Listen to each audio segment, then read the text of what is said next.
All right, well, welcome everybody to another OBA Bar Talk virtual chat. I'm Dave Summers, Executive Director of the Omaha Bar Association, and I am here today with Scott Stewart of the Daily Record.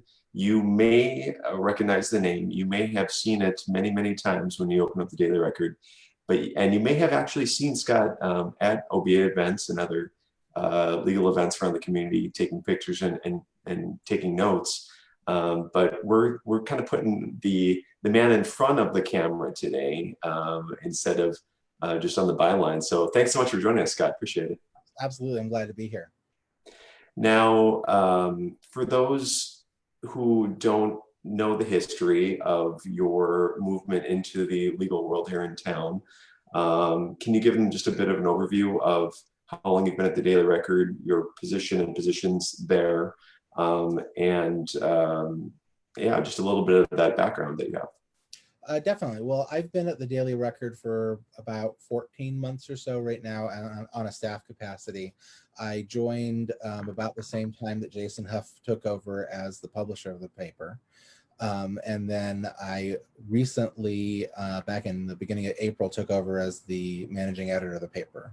I had previously been sort of our local writer going to OBA events, other events in town, trying to widen our scope of coverage for the paper. And then more recently, I've been working from home, designing the paper, been doing a lot of the back end stuff as we sort of work on how to transition to the next step in our editorial offering. And, the Daily Record has an amazing history. And for those that don't know this, I mean, you all have been around since the 1800s, as the OBA has, and for at least 75 years, it was owned by the Henningsen family. So it was family owned and passed down. And there's this amazing history there with the paper just being the solid year in, year out newspaper for the legal community. And it's sort of amazing to look back. And I guess I have a little bit gone to the archives at the public library and looked through the microfilm, old latte editions from 1950 and 1930 even. But it's sort of amazing to look at that history because now everything's, year to year, month to month, but this history is just sort of amazing. I think a lot of people outside of the legal community have never heard of our publication. We're sort of a niche offering. If you don't understand where public notice is and the value that they provide, you might not look to us. I know that I'd worked as a journalist for probably a year or so before I had first heard and picked up and started looking through the Daily Record. But I think it's interesting to me that a profession like the law has a dedicated publication that's first and foremost paying attention to its issues, talking to its movers and shakers, and that we've been independent, family owned for that century plus that we've been in business. I mean, we're able to provide a deeper look at the industry, but we're also able to provide an independent look. And I think that that's all the more important right now when you see all these other publications, other news outlets being combined, having the mergers and having corporate offices outside. I mean, the World Herald's an example of that, where we had local ownership. You had ownership by the journalists at the paper not too long ago, and now it's owned by a company outside of the state. Layoffs and all that, and the Daily Record's been sort of on its own little island doing its own thing, and we're still doing today what we were doing 100 years ago. Yeah, okay, so you mentioned the Omaha World Herald, and let me try to remember, or at least I'm gonna butcher it, and then you're gonna come in and tell me what I did wrong. But it was purchased by Berkshire Hathaway, and that was purchased in the 90s, early 2000s, maybe even. It was for a long time the longest owned employee newspaper in the country. Okay. It was owned by not just the journalists, but everybody who was on staff at the paper, as I understand it. Early on in my career, I don't remember the date exactly, but it would have probably been sometime in the 2000s, I think. The employee group decided to sell the paper to Warren Buffett, who at the time owned just the newspaper in Buffalo, New York. So the World Herald had, over the course of that time, acquired several of the major papers in the state: Grand Island, Scotts Bluff, Kearney, and a number of the local weekly newspapers, to include also in Iowa, the Daily Nonpareil, several of the Southwest Iowa weeklies. So that all became a company that was known as BH Media. That company then went into an acquisition phase, brought on board a cluster in Texas, brought on board a group of papers in Virginia, and sort of expanded its footprint, and sort of became more than just the World Herald and its like subordinate papers. Well, and there's, I mean, the idea behind the consolidation in the newsprint media worlds, and I guess other parts of media world, there is there's a, I guess you're working together. There can be more efficiency to the process. There's, you know, you have to have certain platforms to house the online version, which is going to create more revenue than it did at one point. There just needs to be some sort of consolidation down because the cost to produce is high compared to the revenue that comes in from clicks or advertisement buys or different things like that. Well, the one of the main costs in the industry is just producing that physical artifact that's made of paper that's put on your doorstep each morning. I mean, it's when you hear Amazon talk about it's that last mile. Exactly, yeah.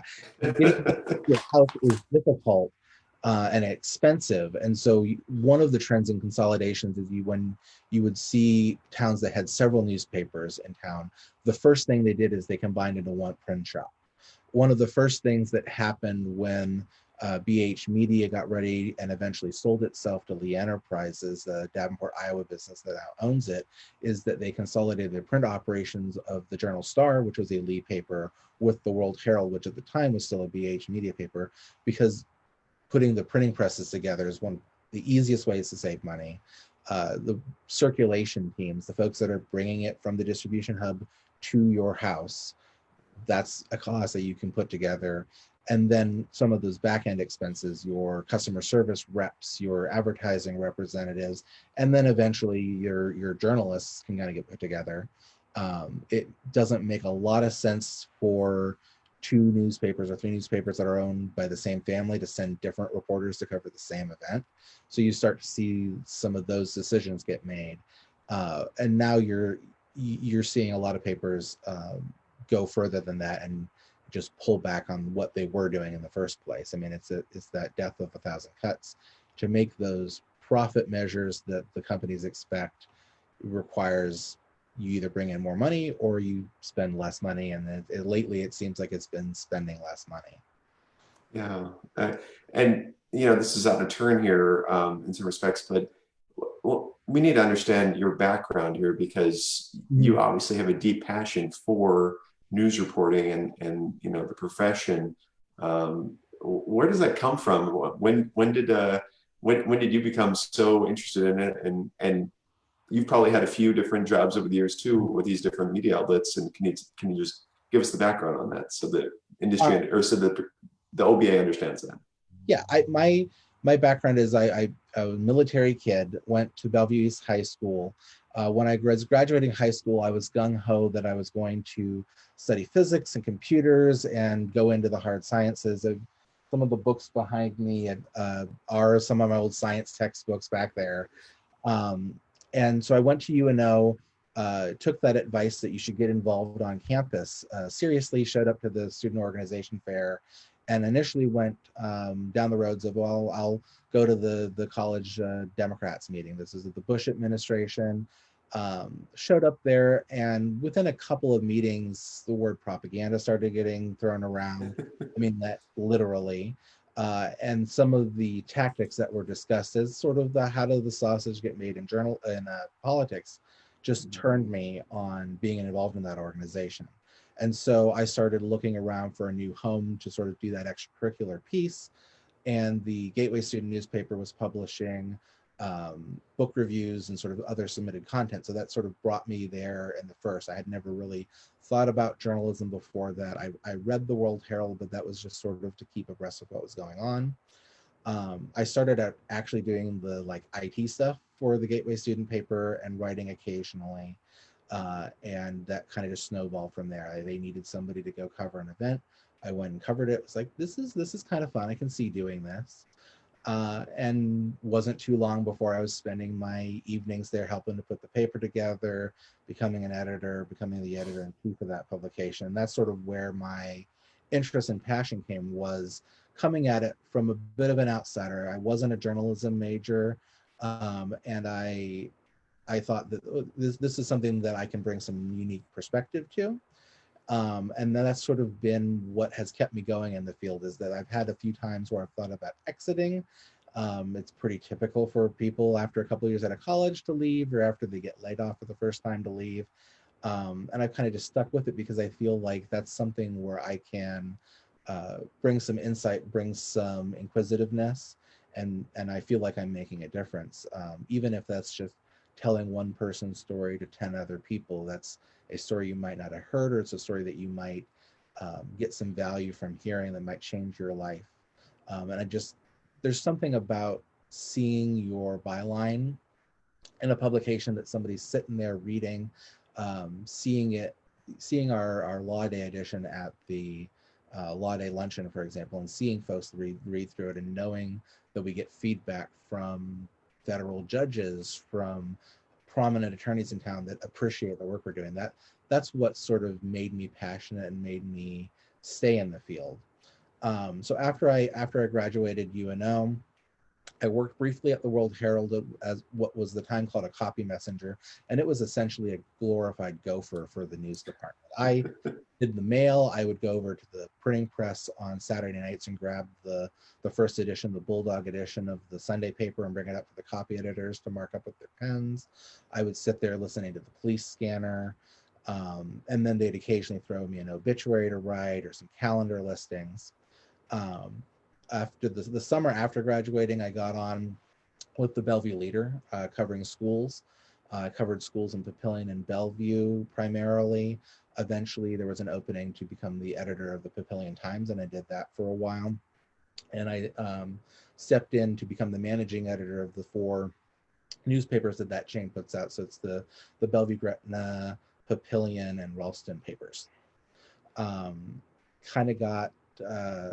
Kind of reached the point where I decided, this is great. And I live in Bellevue. I still live in Bellevue, so it's great to be in my backyard, but it was time for some sort of a different challenge. And I moved over to the Daily Nonpareil in Council Bluffs, and kind of worked the same progression. I was a staff writer covering schools, then kind of moved on to some more prestige level stories, became an editor there.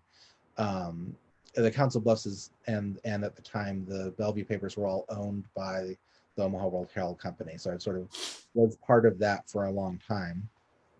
I took about a 4-month break, I think in 2016, to go work at the Papillion La Vista schools doing some PR stuff, and that didn't really stick. I went back to the Nonpareil, and then I got laid off there. 2018 was one of the first rounds that the World Herald started cutting some of its other papers in. I took that as an opportunity to maybe say, okay, well, I don't want to work for a corporate chain if I can help it. I'd like to try to do some different things. So I started doing some freelance writing. I did a summer working for the Associated Press in their Des Moines bureau, covering the legislature, covering the governor's office. And my old editor from when I was at the Papillion La Vista group was then the new editor at the Daily Record. And so I reached out and said, hey, anything you could throw my way? Started freelancing at the Record. That became a opportunity when Lorraine Boyd decided to step down as our local news editor. I was able to come on board and sort of backstop her around the 2019 Law Day issue and step into that role after Law Day. And that brought me to where I'm at now. Well, it is kind of interesting how you've seen all sides of it, right? I mean, you've been in with the big boys. You've been an AP reporter, doing a national beat at a local office, but the AP way of writing stories, and you've been in smaller publications, and you have on your resume one thing that I see so often with people in the news industry profession, which is they go over and do that PR at the educational institutions. It's like Brandy Peterson, Yep. Jared Mackle, or I'm probably getting his last name wrong, but there are all these people that they end up being PR at educational institutions. It's kind of, I don't know why, but it's very attractive apparently. Well, two that you mentioned, I think there's a being camera ready is something that any PR job that likes, but a school district, I mean, you need somebody who can get in front of a camera and explain something clearly to an audience. Because occasionally things happen at school, or occasionally the news industry suggests that things are happening at your school and you got to get in front of it. I went there partly because I knew the communications director. She's extremely good at her job. She was a great mentor, and I knew that if I was interested in learning that field, there's an opportunity I could go work for somebody who could do it. And I think that a lot of my friends in the industry end up going into some sort of communications role because it's valuable to organizations to have somebody who can think like a journalist or can explain to you, like, why aren't they picking up my press release? Why is my message not resonating with this audience that I want it to? And quite often it's as simple as you sent it at the wrong time of the day, or you didn't send it to the right person who'd bring that story forward for the idea, or you failed to tell them in the first 5 words why they would care. When you kind of get that training from school and you go straight into communications work, I think sometimes that there's a disconnect there about what resonates for journalists and then what in turn resonates out to the community. You know, there seems to be some different levels of news reporting out there. You know, you have the in-depth personal stories, certainly obituaries. We see some really good obituaries from the Daily Record on people's lives and young attorneys and attorneys that are doing things in the community. Those feature stories. You know, there's been a lot of COVID news that the Daily Record has done that I've been incredibly impressed with, just the amount of news you can use, sort of things. Taking a digest of information and giving it to you in a page, 2 pages. So there's that, and there's the in-depth stories, and there are some hard-hitting, you know, let's peel back the onion here and find what's going on. Let's have a difficult discussion. Let's investigate. Out of all the different kinds of reporting you can do in newspaper form, is there one that really you're drawn to more than the others? Is there, do you have even a story of you know, one of the times where you're really proud by what you did and how it came about? Well, so I sort of talked earlier about what drew me into the industry is sort of that ability to have an impact, whether that's on one person or whether that's on an institutional level. I've had the opportunity a couple of times now in my school reporting beats to do in investigative series looking at misconduct or allegations, at least, of misconduct by school superintendents. In both cases, I don't think as a direct result of the reporting, but the reporting helped contribute to the political situation that led to those two individuals leaving their school districts. The one I probably am most proud of was when I was with the Bellevue Leader. I worked on former Superintendent Dr. Deegan.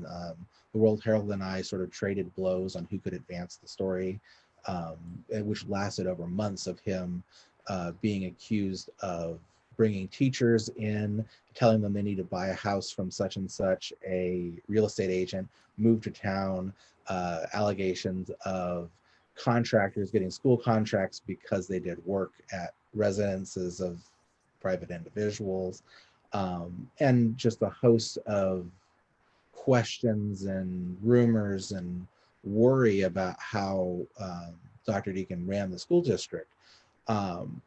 The World Herald very quickly stopped getting their phone calls returned from Dr. Deacon. I was able to continue to talk to him throughout the whole duration, including after he left office, after he moved on in his life, and after the county prosecutor examined the evidence, decided not to press charges, decided to let it just rest. And I think the reason that he continued to talk to me was I treated him like a person. I tried to connect and understand where he was coming from.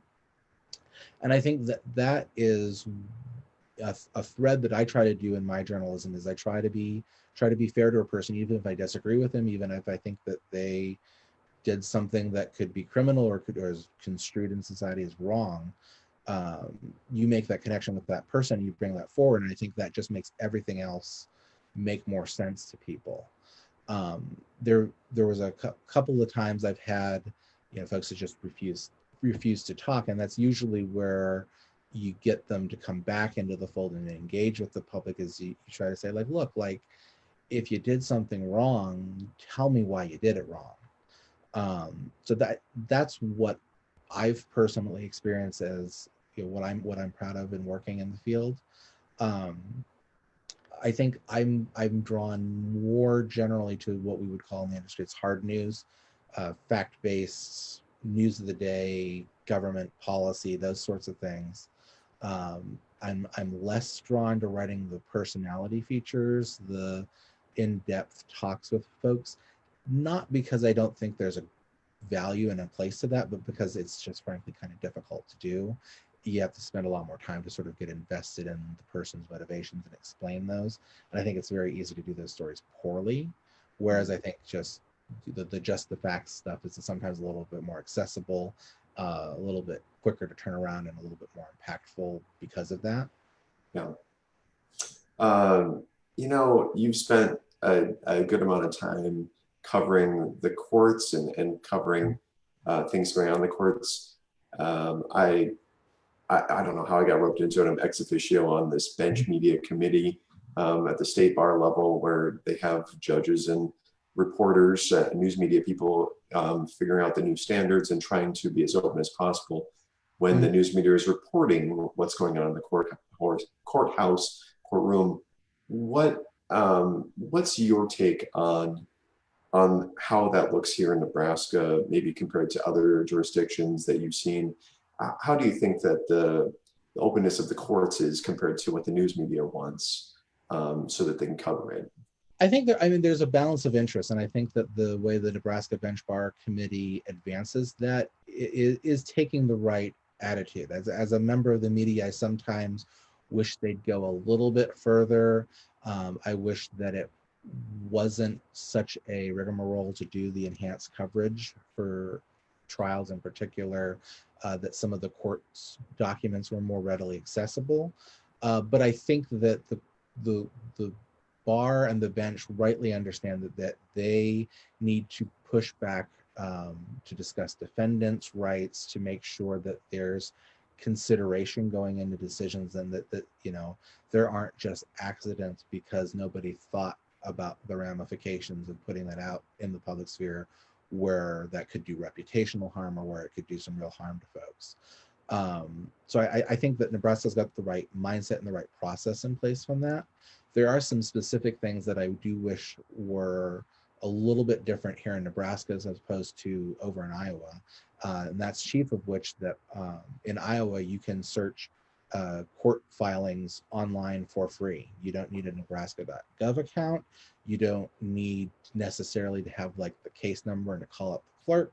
You can just go check on the status. Now you need to have a login and everything to get the actual filings themselves, but you can track a case as a member of the public or as a member of the media and get that sort of basic information.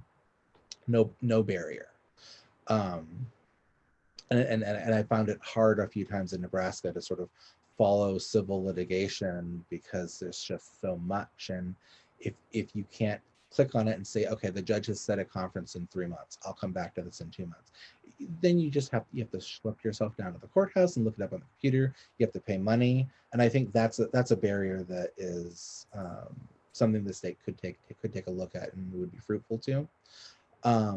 I think that the bench bar, I haven't honestly had a time to digest the new recommendations, but sort of as they exist, at least in the immediate past, there's a little bit too much expectation that the press is going to cater to what the court's preference would be in terms of what information gets reported and what the court describes as ethical information to put out into the public. The courts obviously are concerned about tainting jury pools, but then again, I don't think we're going to have an issue putting together a jury for this grand jury that Don Klein has now endorsed. Like, and if that's possible to do in Omaha, then very little that the news media is going to report out is going to make that impossible. It might make it more challenging. It might be a consideration to make, but I think that the court's a little. I think the way that it's been described is a little bit unrealistic, and I think it, honestly, most on the ground breaking news reporters, folks working at TV stations, at newspapers, probably don't know about those guidelines. There's probably reserved for folks like me, folks like Todd Cooper that go into the courts or are exposed in the industry. So if you want that to get more widely followed, I think it needs to be understood that it's a basis, but it's a conversation starter and it's not a rule. It's not something that a judge or an attorney should point to and say, I can't say anything, I can't do anything because y'all, reported the name of my client. I think you need to look at each case individually. And it is quite striking for us to think about other jurisdictions, maybe rightly or wrongly in my mind. I'm thinking Florida, open courtrooms. Everything is very widely reported and instantaneous to the news media to report. And it's sort of and sunshine and state sunshine law. The power of sunshine shall disinfect. Get the information out there, and rightly or wrongly, it's that's going to be fine in the public sphere, freedom of press and freedom of reporting on what's going on. And then there's the balance that you see worried about, very much so with the bench bar committee, about if you put out information that may taint a jury pool, may sway public opinion, may make this person guilty before proven innocent, sort of thing, reversing the trend. They're worried about that, and judges on these calls and in these meetings are extremely worried about bias entering into the juries, and it's certainly something to be worried about. But at the same time, not being able to report on facts of a case, keeping that information from the public, you have to weigh the constitutional rights, and it's still being worked on for sure. Well, and I think you need to also realize that the media gets much more scrutiny than a lot of other factors that might come to bear. I mean, we've gotten better as a society about talking about racial disparities or other means that might bring bias into people's understanding of a question. But at the end of the day, the press and the courts have the same goal, which is to get at the truth. Both falter at times towards that end, but if we're trying to get at truth, and we recognize that there are a variety of things that might bias a person, to me, erring on the side of disclosure, transparency, letting people understand the process is probably the right bias to have. I mean, the news media gets, anything the news media does can get cut up 15 different ways. The individual writing it could be accused of having a bias. They could be accused of their editors or pushing a hidden agenda. I think that we examine that rightfully so a lot, and rightfully because the First Amendment is so strong and so unyielding that it does merit criticism how people use that right. But we don't maybe examine all the other constellation of biases that might be involved in a situation. And if you're not giving them equal weight, then I think you might overcorrect. And I'm not saying I don't believe that the Nebraska courts or the bench bar is doing that, but I do think that is something to be cautious of, that if you push too much the other direction, that you might have unintended consequences out of your desire to do the right thing. You Um, know, over this last weekend, it was interesting to watch in real time Omaha Scanner talking about the way that the police were responding to the protesters.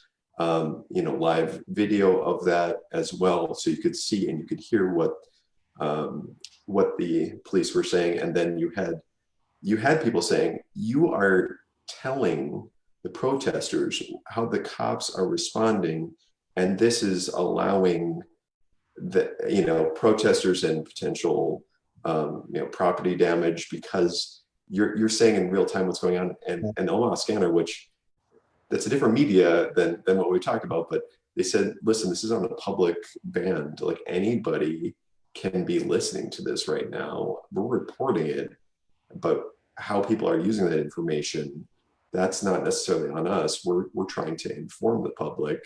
right. Don't say that we're harming people because of this, or property or what have you. And I think that was a fairly good example of we're reporting information that's already out there, and it's not necessarily. I don't know. It seemed like a situation that they weren't necessarily um, doing anything wrong by reporting it, but there were people saying, well, you're helping people dodge the police because of this. Sure. I don't know. Well, Yeah. but let's not kid ourselves. Police have tactical channels. They Yeah. have communications that are not in that public bandwidth. The reason they have the public bands, and actually in Iowa, they're now encrypted, and so they're not public bands, but media members can get access to the devices that would decrypt them so that media can follow along and report on what's going on. So there are different models of that, but the idea that you put that out in the public so that it's visible what the police are doing, so that it's not hidden from the community that there are a bunch of calls in a certain place or that there's some sort of thing that's developing. That's the same role the media is playing in that. They're bringing you the live video, they're live tweeting it, they're taking pictures, they're talking to people, so that when we go back and ask ourselves, was that a riot? Like, there's lots of evidence of whichever way you want to interpret that. I mean, there are people that would reasonably conclude it was, people that would reasonably conclude that it wasn't. There's now actually a factual base that you can go look at, and you experience it in real time.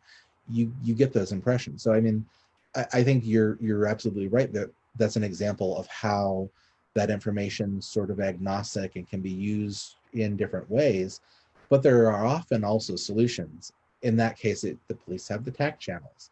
They have training that they are aware that the news media and the others are following what they're saying on the scanners. They're not going to put out information there, that they don't want to be in that space. I mean, school shootings are another area where that's gotten a lot of scrutiny of people talking about what was being said on those public channels, in a horrible environment like that. And it's the same answer. It's like, well, they should have tactical communication channels. They should have other means of giving orders and directing people. And if they don't, that's a failure on their process, not a failure of the news media. Just as an aside, it seems like a crazy business model now to just tweet out what's said on the police scanner and have it be like a whole thing. Like four people in this media empire of Omaha Scanner, just wow, quite amazing. But Yeah, I'm sucked in. I think, You know, I mean, if I'm understanding right, those are citizen journalists, or they're people that work in dispatch or that have an interest in it. A lot of them have relationships with law enforcement, and they're just doing this as a public service, which is not just dismiss it as journalists. I was following them a lot. They do great work, but that's not a business. If they're making their money to pay for it by selling you some merch, that's different from a newsroom that's gathering facts and has an attorney that it can talk to and is able to be more robust in how it handles the news. and I guess we've sort of touched on it a bit here, but I think it's important just to get it out there. The price it costs to produce, to cultivate, to put out all this news is high, and the news industry needs your support. Not just clicks. Sometimes people think, oh, I just click and I see an ad and that covers it. not just clicks, that, being a subscriber, digital or print or both, to these outlets is incredibly important to continue getting the news that's, a bit deeper, a bit more involved, stories that could otherwise not even come up that are important.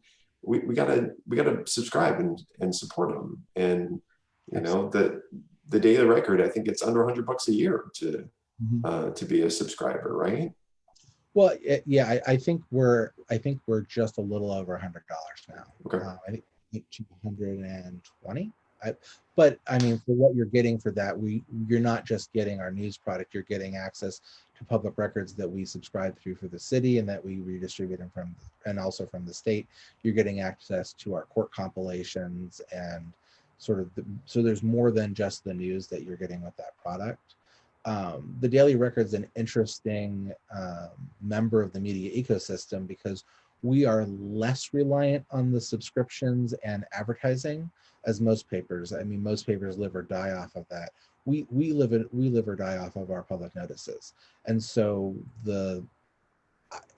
we certainly would like as many people, particularly in the legal community, to be subscribing, getting value from our editorial content, and letting us know if there are ways that we can be better serving them. But we, at the same time, would also put out that appeal that, I mean, you have a few options in Douglas County where you place your legal notices as an attorney. We're here doing that work for the community, and we would appreciate if you'd look at our business when you're thinking about where those notices go, because that's what drives our bottom line. And as we put a greater emphasis on quality control and on customer service on that piece than the average entity. A lot of newspapers, those just are, they bring it in and you publish it. It's the same as a classified ad. It's nice when it comes in and you don't really go looking for it. We value those relationships a lot more than the average entity. So that's something that makes the Daily Record a little bit different. But certainly, I mean, if you are a consumer of information in the community, if you're working as a professional and you're engaged in building community, you need that pipeline of information. You don't want to have to watch every COVID-19 press conference that the governor does, or every, Unless you're my wife, she does. She loves watching those things. They're interesting, but you don't watch them every day, or if you do, you're committing a lot of time to do that. The news gives you an opportunity to say, instead of 15 minutes, 15 seconds, see what the lead of the story is. If that's something you want to know more about, there's 5 more paragraphs underneath it to tell you more. So I think if you look at the news as a value proposition, you're trading away a few dollars to save yourself a lot of time and be informed. And all the value that you can derive in your life through just being aware of what's going on in your community, and in the Daily Record's case, being aware of what's going on in other segments of your industry. It's hard to quantify the value of that, but I would be shocked if most of our readers aren't finding things that help them, that makes them, even if that's just something you can talk about in a conversation with another colleague that helps you further that professional relationship.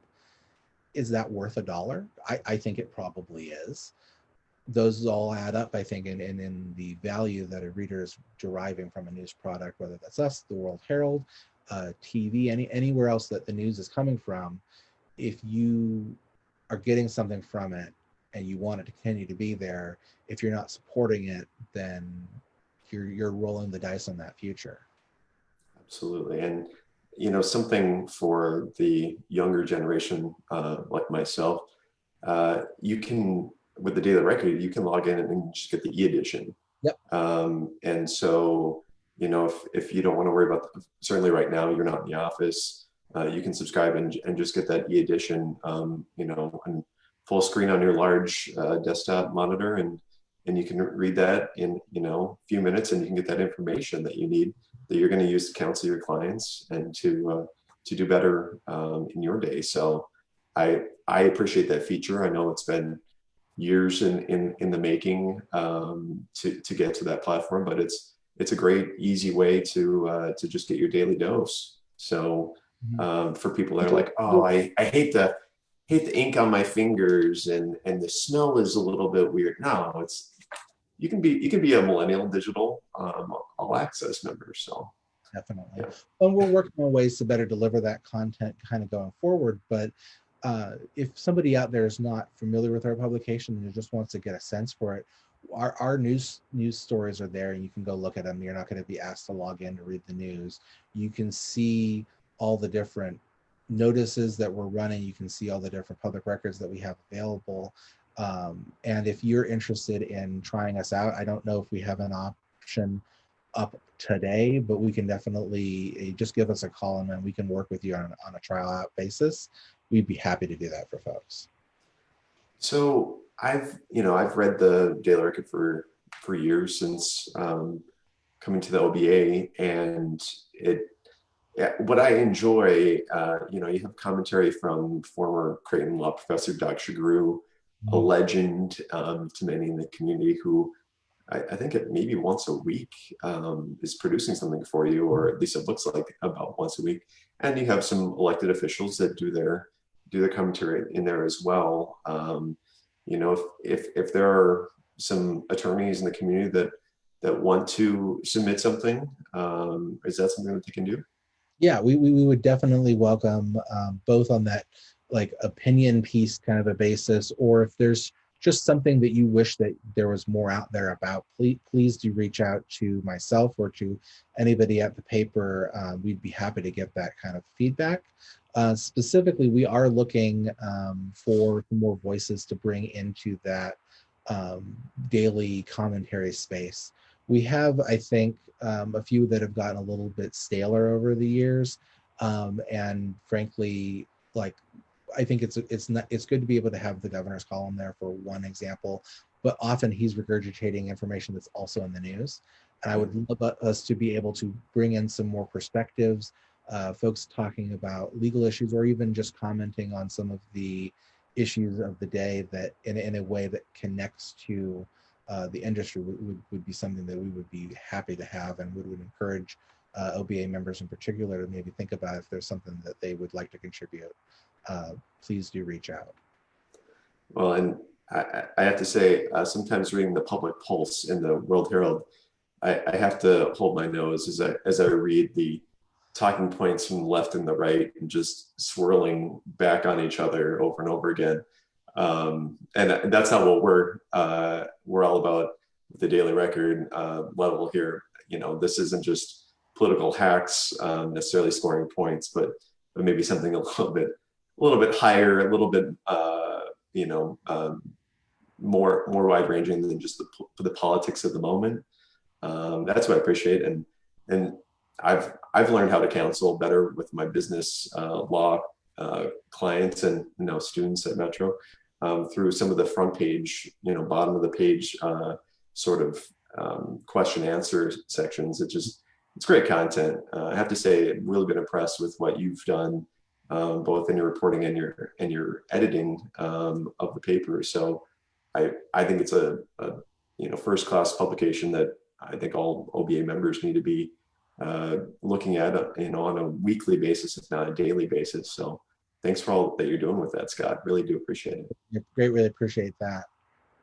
Yeah. Well, and I we've sat down and chatted a few times on OBA events and things like that, and you report on that. And I know that I'm sort of trying to take the role of kind of a newspaper person or a news person in your face asking you questions today, and you've obliged and haven't sidestepped anything, and I appreciate that no nonsense response that you've come to the table and laid it all out there, because I know that a lot of times it's not about you, it's about the story, it's everything like that, but you have some great insight here on the industry and what's going on with the Daily Record, so I appreciate it. Is there anything that I didn't ask that you want to get out there before Uh, we end? yeah, there. So I spoke a little bit earlier about how our core business model is around legal notices, and that we're one of the providers for Douglas County legal notices. We have recently reached out in a partnership with the Gretna Guide and News in Gretna. to be able to connect law firms or anybody who's looking to place notices into Sarpy County. That we have a partnership where you can contact our offices and we can get you placed in the Gretna Guide, and it will be as if you're working with our staff from the beginning. We're receiving those, we're formatting them, we're checking them, and then we provide that content directly to the guide to run in their paper. So if you're a counsel for a SID, or if you're somebody that primarily is working in Douglas County and you occasionally have business in Sarpy, reach out to us. We can explain that option to you, but that's something that is new to our business and that we think will help us better serve some of our long-term customers, and maybe hopefully make a couple more customers interested in working with our publication. And you mentioned it, and I'll just reiterate the fact that the Daily Record really has a white glove service when it comes to these legal notices, right? And certainly compared to the other options out there. And so where errors can be made and things may have to be resubmitted even, or not. The whole process is just made so much easier by the way the Daily Record goes at it, because it has that experience, it has the staff to do it. So for ease of lawyers, doing these notices, you guys are the best, and frankly, the price is right too. So there's no real doubt in my mind that you're the go-to, and just for those who don't deal with that on a regular basis, just for them to know that. So wanted to get in my plug, Tim, on that. I appreciate that. I mean, we can't provide legal advice, but we do provide the service of, we're reading over the notices a few times before they're going into publication. We will confirm with clients, is this what you actually want to say, or is that the right way to spell this? And having that kind of a feedback, I know that we are saving our clients resubmissions, or even just providing a little bit more security in the idea that you're not going to later on have to go back and fix that problem because your third week of running it, now you realize I didn't make the name the same in both places. We can help. Exactly. Those little things that trip you up, that cost a lot more, for sure. Well, Scott, I appreciate your time today. Thank you so much for all you're doing. Hopefully I see you in person before the fall kickoff barbecue in September. Not gonna say that that's a slam dunk that we'd see before then, but hopefully before then. And we'll keep on reading your news and your stories in the Daily Record, and we'll see. I don't know if there'll be a steak fry later this summer. That's been up in the air. I think it's maybe off for now. So I'm not sure what the status of that is currently, but I mean, we're as eager as anybody to get back to a situation where we can start seeing and talking to people again in person. We're still close to the general public. We're still trying to keep our staff safe internally, but yeah, when we can all get together and sort of celebrate just having that community around us all again, I think everybody's going to be excited for that. Absolutely. Well, you have a great day, and thanks so much for coming on today. Appreciate it. Thank you.